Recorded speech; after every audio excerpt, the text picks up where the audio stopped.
डोंबिवलीमध्ये जेसीबीचा धक्का लागून महानगरपालिकेची पाईपलाईन जी आहे ती फुटलेली आहे। मी सध्या उभा आहे गाडा सर्कल गेट नंबर 18 परिसरामध्ये आणि आपण पाहू शकता या ठिकाणी मोठ्या प्रमाणामध्ये रस्त्याचं काम सुरू आहे आणि या रस्त्याच्या कामाच्या वेळेलाच जेसीबीचा धक्का लागून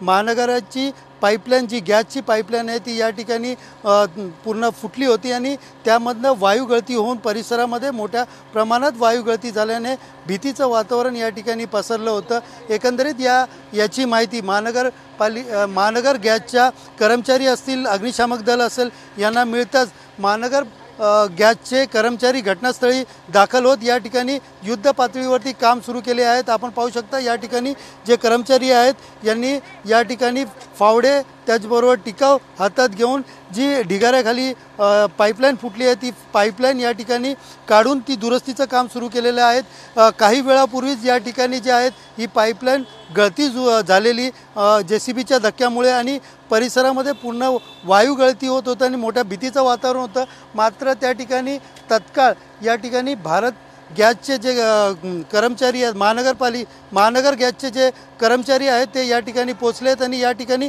दुरुस्तीचं काम हातात घेतलेलं आहे। जी वायू गळती सुरू होती ती पाईपलाईन पूर्णपणे बंद केलेली आहे आणि लवकरच ही पाईपलाईन दुरुस्ती करत पुन्हा एकदा सुरळीतपणे गॅस पुरवठा पूर्ववत करण्याचे आश्वासन या ठिकाणी जे महानगर गॅसचे अधिकारी यांच्याकडनं देण्यात आले आहेत। कॅमेरा पर्सन गणेश राटेसह सुनील जाधव, TV9 मराठी, डोंबिवली।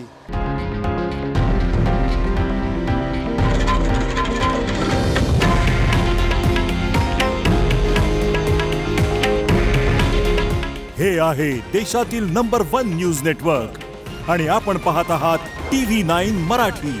काळजी तुमची, हित महाराष्ट्राचं।